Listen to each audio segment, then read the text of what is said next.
இன்னைக்கு நம்ம ஆரி work frame fixing தான் பார்க்க போகிறோம். இதில் ஸ்க்ரூ உள்ள ஒரு பார்ட் இருக்கும், ஸ்க்ரூ இல்லாமல் ஒரு பார்ட் இருக்கும். ஸ்க்ரூ இல்லாத பார்ட்டை அடியில் வச்சுட்டு அதுக்கு மேலே நம்ம கிளாத்தை வைக்கணும்.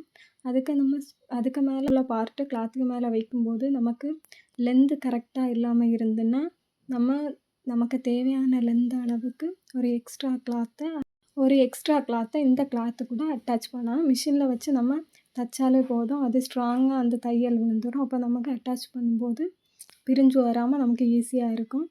அதுக்கு மேலே இந்த ஃப்ரேமை வச்சு நமக்கு தேவையான அளவு வச்சு நம்ம ஃப்ரேமை ஃபிக்ஸ் பண்ணிக்கலாம். சுருங்கி இருக்க கிளாத்தெல்லாம் நீட்டாக எடுத்து விட்ருங்க. அப்போ தான் நம்ம ஃப்ரேம் ஃபிக்ஸ் பண்ணும்போது எந்த சுருக்கமாக இல்லாமல் இருக்கும்.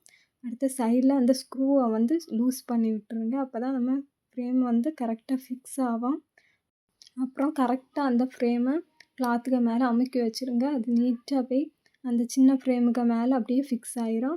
அப்புறம் அதை எடுத்து அந்த ஸ்க்ரூவை டைட் பண்ணுங்கள். கரெக்டாக அந்த 2 ஜாயிண்ட் ஆகிய அளவுக்கு நல்லா இறுக்கி டைட் பண்ணிவிட்டு மெதுவாக கிளாத்தை கொஞ்சம் இழுத்து விட்டிங்கன்னா அப்படியே டைட் ஆகிரும்.